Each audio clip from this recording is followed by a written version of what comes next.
the first panel, it's about what we can do together in the field of health.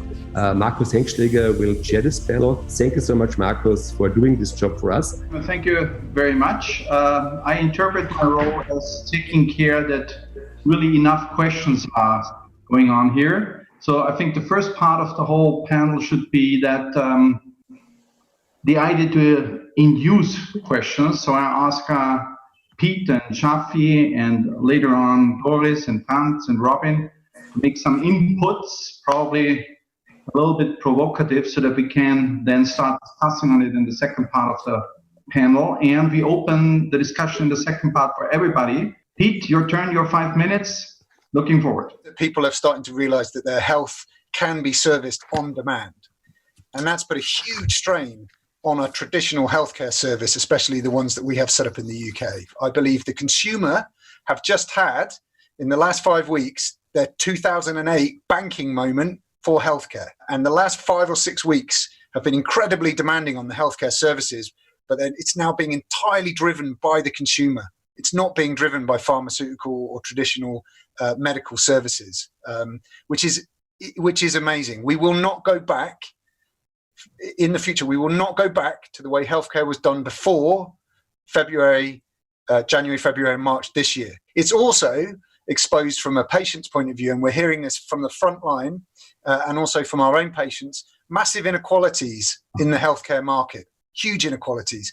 The same social inequalities that we knew existed before are now being highly exposed. It's the poor people, it's the socio-deprived areas that are still suffering more. The fatalities of COVID are hitting those areas even harder in this era than perhaps we realised. I also believe, and I'm going to throw this in here as a kind of final thought, technology will not save us from the future.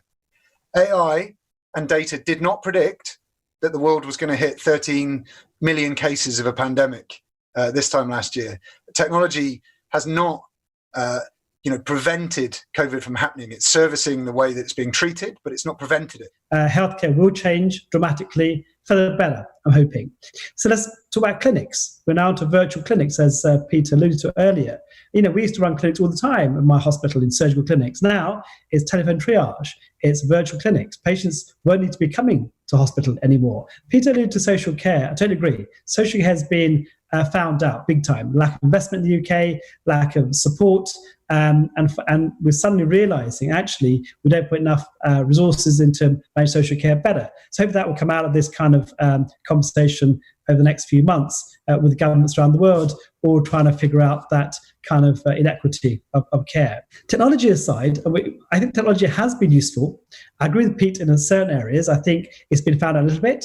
But we don't have the right data. We haven't collected enough data. We've seen the difference in governments creating the testing and looking at social contacts and tracing, etc. It hasn't done uniformly. What's been transparent here is that we're not listening to the global community. I've been saying this constantly. This is a global pandemic requiring global solutions and global data, which hasn't happened. Each country has taken unique stances, etc. It'd be great if we could actually work together as a community. As we are, for example, crowdsourcing ventilators, crowdsourcing 3D printed PPE, for example. Actually, whatever the overall agenda, is there a way we can manage the pandemic better in the future? I think that COVID-19 makes a significant impact on many people's mental health. What we know from data till now is that in the United States, Europe, and also in Canada, anxiety and depressive symptoms increased associated with COVID-19. What we have seen is that in the US, the number of prescriptions for antidepressant, anti-anxiety, and anti-insomnia medication increased significantly.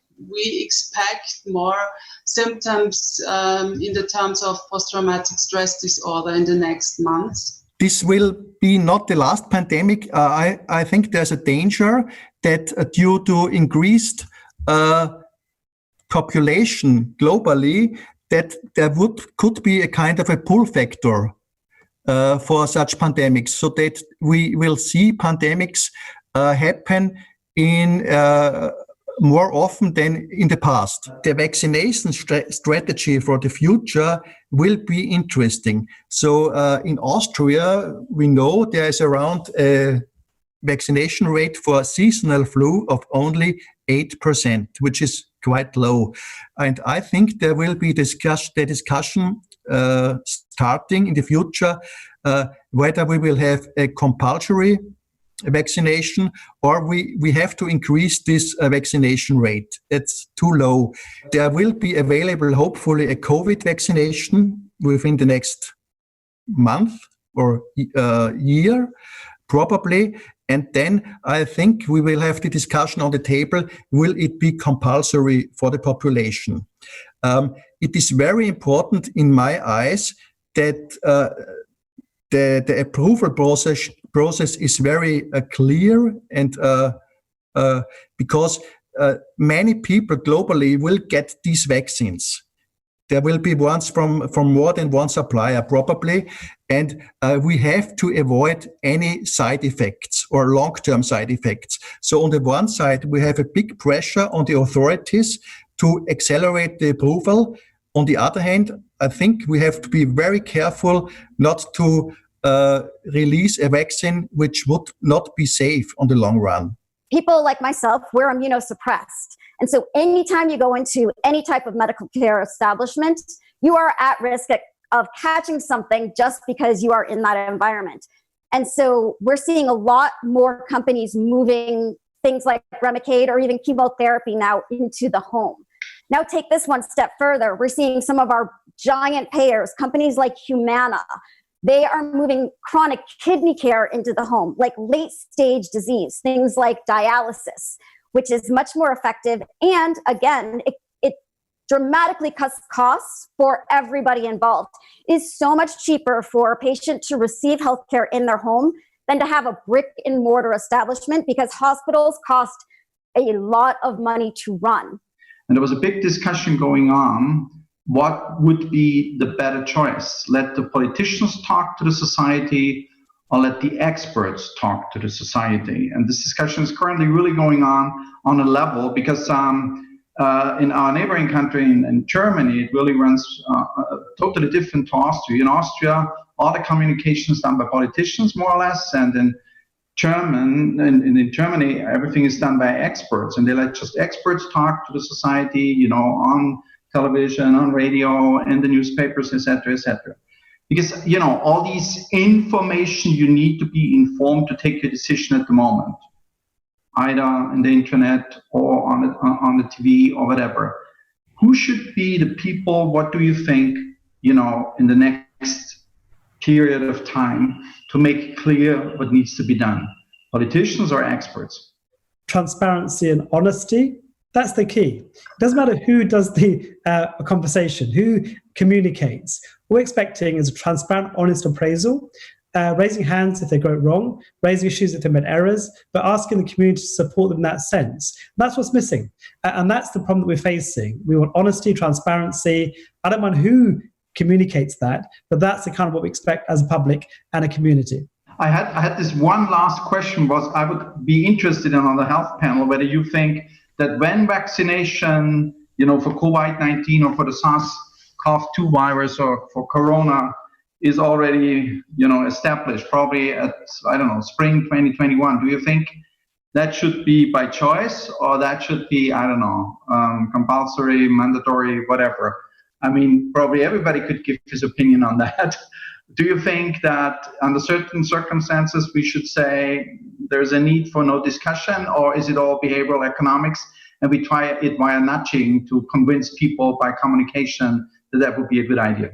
My viewpoint is let people make the choice to get the vaccine, because the vast majority of us will. Right, and that will be enough for herd immunity. And why fight against things? I mean, it's been shown that most of the anti-vax things are actually just coming out of Russia, right? So they have kind of revved up the minority here in the United States. I don't know if you see a lot of anti-vax stuff in Europe, but it's still a tiny minority. And so really getting that herd immunity by most of us getting the vaccine should be good enough.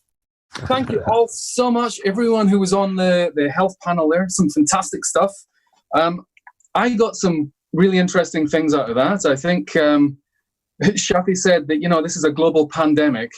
but we're not working globally on this. And I think that that's a really important thing, that we actually break down those barriers. Seeing as this virus doesn't have any barriers itself, international barriers, then why are we leaving the international barriers up? I think looking at the mental health as well, that anxiety is increased and the amount of medication that people are taking is going up, and that's going to have an effect for years. That's really interesting. I'm really fascinated with what the long-term effects are, and how with technology is creating a gap between the haves and have-nots, and how as well employment, I guess, the people who have got the financial buffer are going to get out of this okay. The ones who don't have the financial buffer are the ones that are going to be impacted for years, and how this virus is actually going to increase the gap between the rich and the poor, the haves and the have-nots.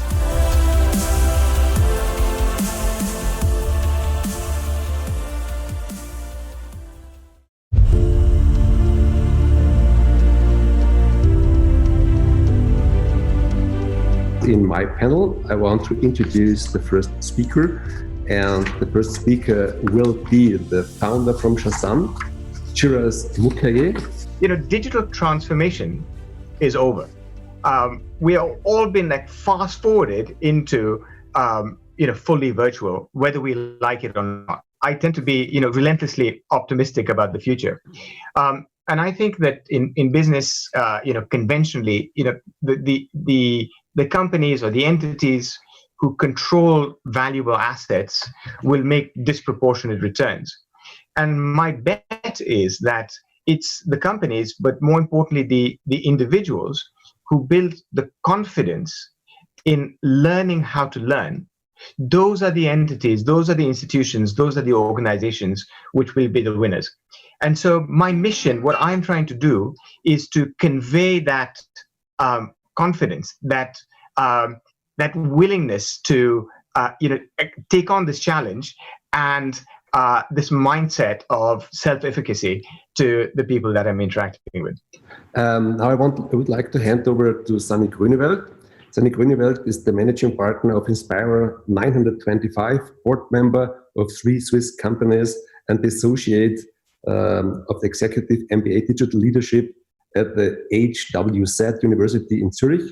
So Sunny, it's your turn.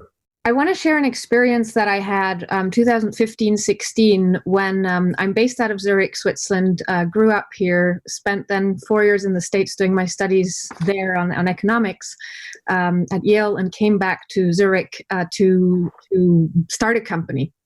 And 3 years into starting that company, I was approached by a Swiss politician, senator, and he told me over a dinner conversation about a project that they were about to start, a private-public initiative that would later become Digital Switzerland.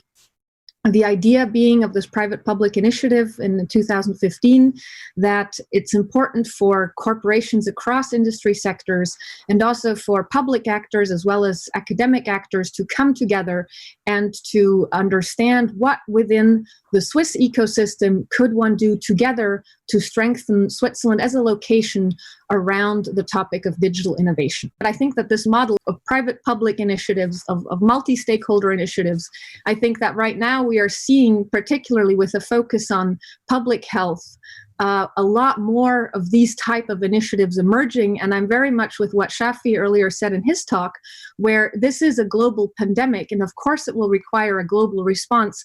And of course, we need to recognize that it will not be solved by one country alone. It will have to be solved by all of us together and also by different sectors. And we'll need to have the private sector do their part in driving innovation as much as we'll need to have the governments doing their part. If you're one of the stakeholders, it's really important to understand why you are engaging, really understand why are you here, why are the different actors here, and how can we make sure we're very clear, very transparent, very open about what are we going to get out of it. I think it's really important to also figure out what are the principles that this multi-stakeholder initiative is going to operate on. For example, you might choose this principle of radical transparency, or assuming always that everybody acts in the best intention of the initiative, because trust is so essential, especially as you keep on adding members, as more and more people are no longer part of the entire story, and more people are, perhaps because they don't understand it, because they don't know better, starting to find ways to maybe use it for something else than it was intended to. So I think there's something to say about really focusing on those principles and focusing on understanding why you're there. Then I think it's so key also in that initial phase to understand the importance of potentially what many might feel is over-communication. And with over-communication, I also mean not only within the group, but also towards the outside. What we can do with that, how we can create perspectives in changing our economy. Just for an example, in Q4 last year, the automotive industry has been highly impacted. So that has been an impact of minus about 20-30% workforce in that industry. Then we thought about for our people, how we can help them to find a new purpose of a communication. How can we move forward with a new vision, with new principles, measures, norms, and rules? And how can we educate and bring those people in the new economy, which is highly digital, and it's completely different to that what those people has been used to work for. So what we explored is that the people are really losing purpose and creating a new purpose, creating a new kind of employership and employment is really heavy for them. So then we started with a digital educational platform and say, if we don't have the place for them here in that industry, how can we then contribute on a purposeful way to educate them, to train them on other industries, on another kind of working? And we see it's not so easy at the end of the day to move people forward, to educate people in a different way and to bring in perspectives. All of that business we are in, we need workforce from across the world, across Europe. What will go on in our, let's say, industries in the labor field and in the future? I think 70,000 people being employed at this time, that's a huge effort to do this. Now I want to hand over to Matteo Atti. Matteo Atti is the Executive Vice President, Marketing and Innovation for VistaChat. I've done business meetings. I've contacted 5 new partners that I want to do incredible things with. And at the end of each call, there was, the idea is great, let's wait to be outside so that we can shake hands. I've been working on different services, etc. Everybody's been incredibly thankful, but their way to prove that they were thankful was sending me a bottle of wine or a gift. What I really started to discover is the element of physicality, connectivity, and human interaction is still something that is going to be needed even after this this crisis is over. People are yearning for contact. We all need to be in front of each other. We all need to be there. That is to build the trust. So things that I'm rediscovering, and I see the potential there, and I just can't grasp it because of technology being the only element at the moment, is the power of collaboration, the power of serving somebody and what that creates, the connection that creates, the power of empathy, the power of exchanging and generating new ideas like we're doing right now. The big brands will take the lead. It's up to us to make sure that with the big players in each industry, we push the right innovation agenda. The biggest leaders are now going after taking largest market shares. They see huge opportunities in front. Why wouldn't they go for it? We need to make sure that we are behind each one of them, and behind each one of these, we retain a good society element, a good recognition of who the people on the other side are. My message for today is really, let's embrace collaboration. Believe in the fact that you are making a difference and you can make a difference. Take action and be the change you want to see. e-commerce was growing, but suddenly because of this, even grannies have had to go and buy online. Things like purposeful brands that do something more beyond just selling you a service or a product, were a trend. We really have seen how companies have opened up and have really become much more human. So that was a trend has been accelerated significantly by coronavirus. Things like the different ways of enjoyment and more enjoyment online have obviously been accelerated as well. So whereas I think the outlook in some instances is gloomy, I live in a country for whom over 15% of GDP is tourism.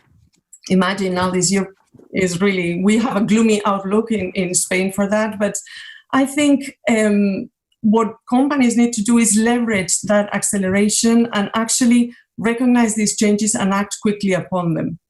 I'm not sure it's going to be Matteo the biggest who will actually take the share. I think it will be the people who are more flexible to adapt to this new environment, who organize themselves with leaner structures, who are more ready to adapt. I mean, we heard in the health session before, there might be more of these health challenges. There might be things that we're not ready to plan for. So I think companies need to be really flexible to adapt to these changes that are going to come in terms of their structure, in terms of the abilities and the profile of the people they hire. That's the first thing. The second thing I think is they need to continue treating their consumers not like consumers, but like people who have values, people who, of course, value quality and good service, but who want and expect more of companies. So they need to be ready to be much more open and actually interact much more with consumers and give more. And then finally, I think companies need to embrace innovation. Climate change or polluted oceans are not going to be reverse engineered by a 2-month lockdown. And these two major things might be more and more impactful for the future of our planet than the whole COVID thing. So what did we learn from COVID? And what did we learn about our global economies and the systems that are now supporting our social security systems, taxes, income, basically not only money and finance, but also our social security. We need taxes and income to build our economy. And what we have been wrong about for maybe 30, 40 years, that a ever-growing economy will not only destroy the world and the planet as we know it, but it will also continue in major things like climate change and polluted oceans, which we will not be able to reverse engineer by a lockdown. So I hope that COVID is a lesson for everybody in leadership, no matter if you're a business leader or a country leader. Risk of inaction of innovation is clear to us all. I think that we should all think about our economy for the future. Can we keep getting that massive growth? And if we can, how do we deal with climate change, clean energy, oceans, etc.? We are destroying the one and only planet that we have for money. So I think that the major fast forward move for our global business leaders is don't ignore facts for 15 years. Risk of inaction of innovation and true wealth are in innovation. So I think that the best thing that we can do is create an exit strategy that will fix our economy, get it off the IC beds, and then transform into the new normal, which we've been neglecting to do for a longer period. And I think this was the wake-up call we all needed so badly. So yeah, it's going to be tough times for leaders that have difficulties with Industry 4.0, adapting to digital transformation. We all do it on a pace that is 10 times too slow. Exponential technologies versus our linear minds is not going to work any longer. So I really shout out loud for new leadership and people that have a more radical foresight on the future than the people that have been neglecting all the warnings for so long. This is a good advice for all of us. So I would like to address the question to the podium. So are we now at the end of the cycle of globalization as we know it so far? I would like to address this question to Matteo. I exchanged with you a couple of WhatsApps on this topic before. Yeah. As you know, I have to deal with some of the most powerful people on earth when they come on private jets, and there's all type of people there. there's incredible minds, and there's incredibly sharp business people. I don't know. We could go anywhere. I see people who are retracting and trying just to retain what can be saved and going in defensive mode, scared, and trying just to save what they feel they can save. And other people who are saying, I don't care. I'll leave whatever I have and I'll go out and rebuild and restart from the beginning. And I don't think this is any different than at any other time in history. We will go through destroying some things, but at the same time, the other 50 or 60% of people, hopefully, will go on and rebuild bigger and better things, because we will not give up.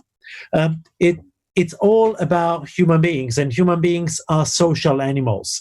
I do still believe that collaboration will win over egoism.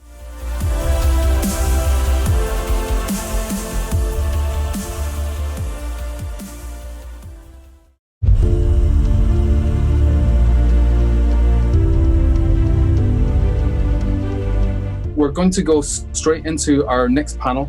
Our next panel is about society, and I'm going to hand over right away to Lucy Green, who's going to be handling this. So over to you, Lucy. So this is a super interesting time to be looking at the idea of society, and obviously an area that I look at a great deal. I'm already being asked about the implications of COVID to the sort of the future consumer, and I agree with Sunny in lots of ways. I think it is too soon to tell with a lot of this stuff. And I also think people's responses to this are going to be really quite individual, because someone's experience in a city or the countryside, or as a single person in isolation, or as a family managing and schooling children at home is going to be very different. So, and there's also the length of time that we may or may not be living like this, which will impact on how severe. So you've got all these variables, but on the other hand, we are also seeing these emerging trends, which is clear to see are going to have lasting impact, even if they don't are ultimately conclusive. So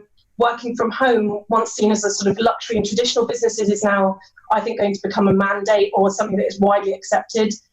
There's also been this sort of sense of COVID accelerating existing trends in the consumer space, in society, and also in business. You know, so we've talked about the wealth divide, but things like the death of traditional media, the consolidation of big tech power, right?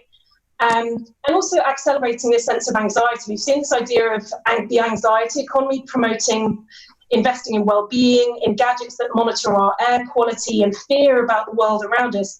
And I really think COVID is only going to accelerate this. I've broken this into sort of roughly three areas. The consumer, right? So because we're all working in marketing to some extent, to culture, and a lot of that probably links to the economy section that we've seen before, and also innovation through the lens of like what companies are doing to adapt to this new reality and new behaviours of consumers. So I'm going to start off with the consumer. Like, what do we think this consumer is going to look like? I mean, there's been a lot of discussion around how we're going to see this new sort of considered consumption, people focusing on well-being, being more thoughtful about sustainability. But in our group, we've been talking about the prospect of there being a counter trend of being actually quite sort of hedonistic, YOLO or fatalistic behaviour of consumers when they're allowed out into the open to live as normal. And I just wanted to put this to the panel. Maybe Heather has some thoughts on this. The one thing that you referred to before about whether we're going to go back to how we were before, we're going to end up learning big lessons with the people who are our staff right now. We're going to find out, are they delivering from home? And if they are, we don't need them to come back into the office environment apart from camaraderie. So digital is very much going to be a massive part of the future. The online store is, absolutely the future. We deliver to Ocado, who, as most of you who don't already have online delivery potentially with them, they've had to shut off everybody. So online is absolutely massive, which is obviously digital. And you're talking about the least digital person ever. I barely worked out how to do this Zoom because I'm very sort of hands on the ground. And I just think that as far as health's concerned, because everyone's starting to think, wow, maybe this is life's way of actually slowing us all down from running around like, for want of a better word, headless chickens, creating work that we don't necessarily need to do to survive. We've just become such a greedy superficial nation and world. So I think a lot of good's going to come from this. A lot of us are going to become better people, and a lot of us are just going to remain the ignorant people we are and continue as we were before. But I 100% think there will be more people working from home. There will be real devastation in the economy if the government don't get their act together.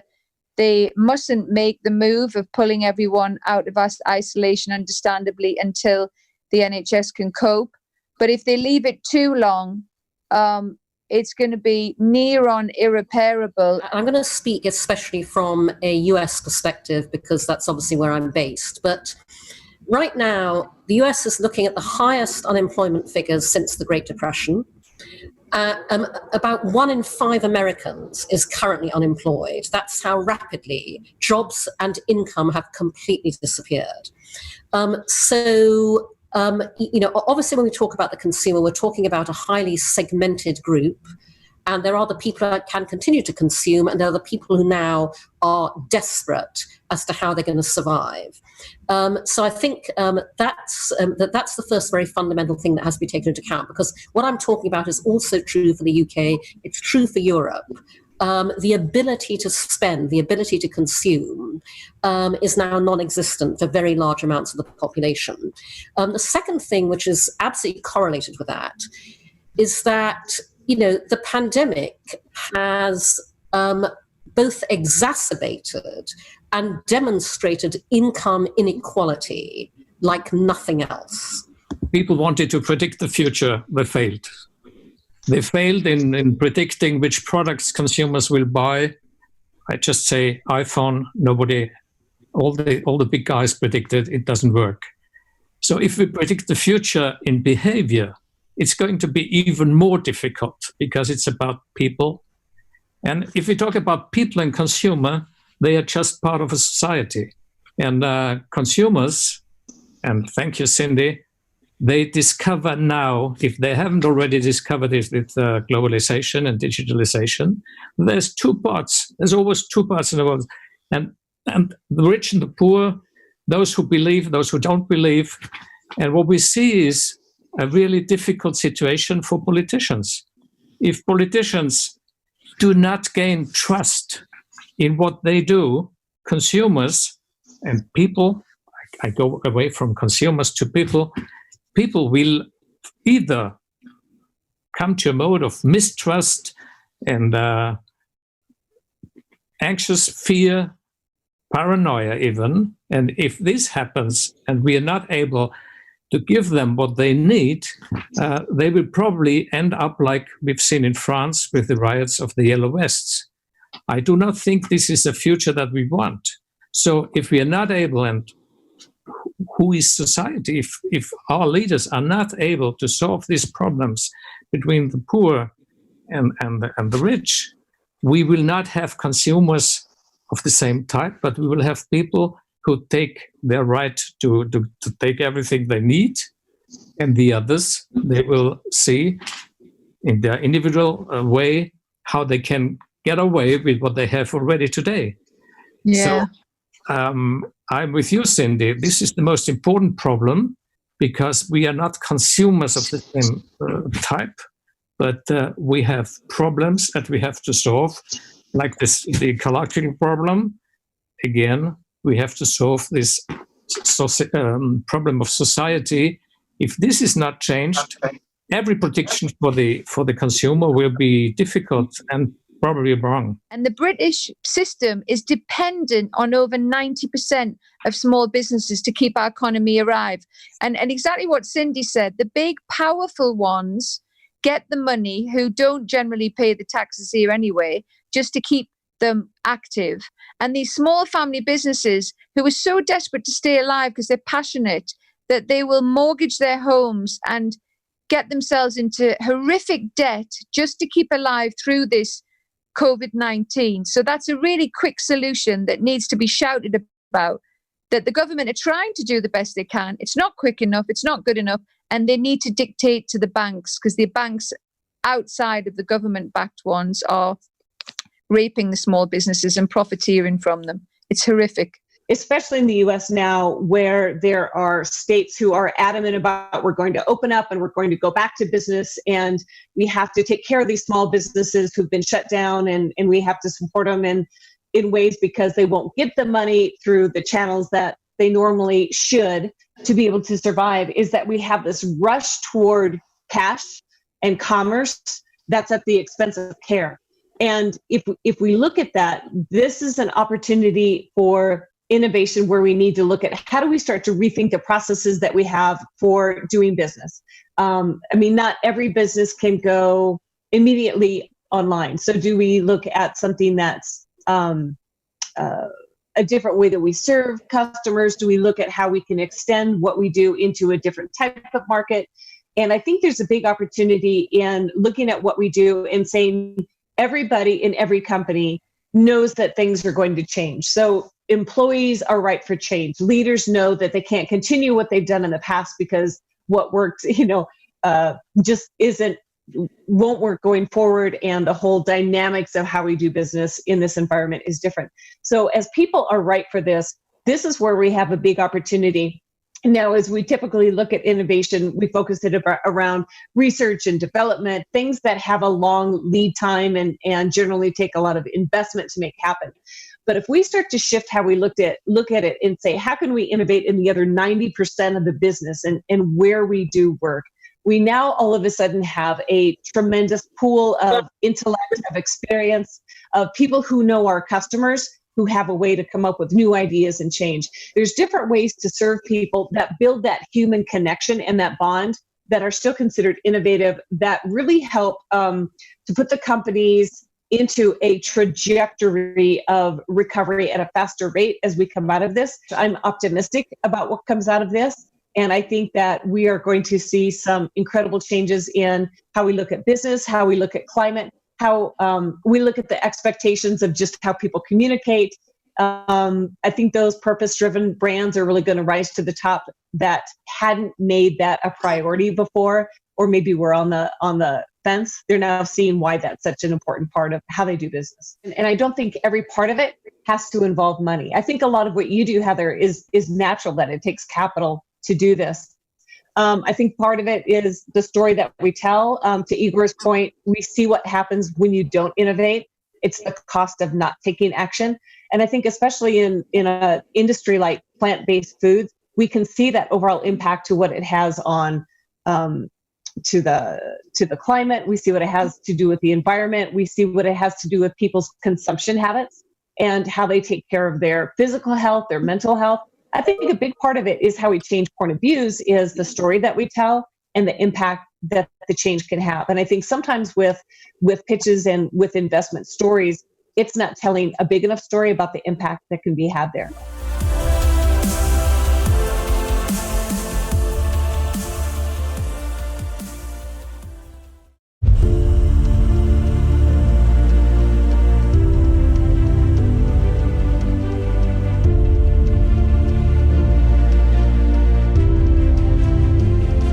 I want to talk to you about an initiative called Heroes Against Loneliness, which is really just an initiative to bring people together in times of physical distance. And this initiative was born out of a beautiful collaboration. On one hand, I started a software company called Lunch Lottery that brings people together, actually originally in large organizations and companies, and matches them for chance encounters pre-COVID times for lunch. And the idea was that these chance encounters in many ways really add serendipity and surprise and something positive to people's lives. And given all the social distance, actually, it's no longer possible to do. And on the other hand, we do all have, in this time of social distance, a need for connection. And so we partnered with Generali, which is a large insurance company, and within 72 hours, we came up with this idea of how to use some of the technology of Lunch Lottery and to use the reach that Generali as an insurance has to connect people across Switzerland for chance conversations on the phone. And so what you're looking at is this platform, Heroes Against Loneliness. And I really want to stress that on one hand, it was a collaboration from us as a startup with the technology being able to match everyone, but it's also Generali, which within the shortest period of time decided to support this. And we actually have Mike Foreman, the Chief Marketing Officer, with us in this call as well. So maybe if we want to bring him on, we could. But in any case, the idea here is across Switzerland, you could sign up and you can say, okay, I want to be a hero against loneliness. And what that means is you receive every 3 days a new name and phone number of someone who also said they want to be a hero against loneliness, who also want to have a conversation. And it's really this idea of this is not about dating. It's not about, there's no intention behind it. Also for Generali, there's no customer aspect to this per se. It's open to anyone within Switzerland. And every 3 days, you get just a name and a number, and you can have a conversation with someone in our country about whatever it is you would like. And in a way, it's in this time of not being able to talk maybe to that many people, there's ways to sort of increase the social connection, even though we have massively decreased the physical connections that we can make. And we have started this in March in Switzerland. Then early April, we worked with Generali Austria to bring this initiative to Austria. So right now we are also connecting people across Austria for conversations. And then as of this week, we also partnered with Generali Germany to replicate the same initiative, now matching humans across Germany for phone conversations. And next week, we will be doing the same thing in France. So right now, everything that we're trying to do is really, we have the tech in place to bring people together for phone conversations by chance. And we are looking to get the word out. We are looking to make this as impactful as we can, because I think as much as we need to be concerned about our physical health, we also need to pay attention to our mental health. And that's what Heroes Against Loneliness is in a very low barrier way. We have got Heinz Popovich, who's going to be sharing an idea with us as well for the pitch. Heinz, are you there? Yes, I'm here. Can you hear me? I can hear you beautifully. Can we see your handsome face? Yes. Hey, there you are. I shall hand over to you, Heinz. Okay. Hello, Fast Forward family. 10 weeks ago, we started a project to develop the first European contact tracing app. And going further, the idea was to develop something like it was used in Asia, but with full data privacy, and to have it as an open source. I think the future is very open. I personally see contact tracing as a crucial tool, and we need high utilization, because if we don't have high utilization, the people will not use it. It will not work. And we need compatible apps which can work between different countries and throughout Europe at least, if not further.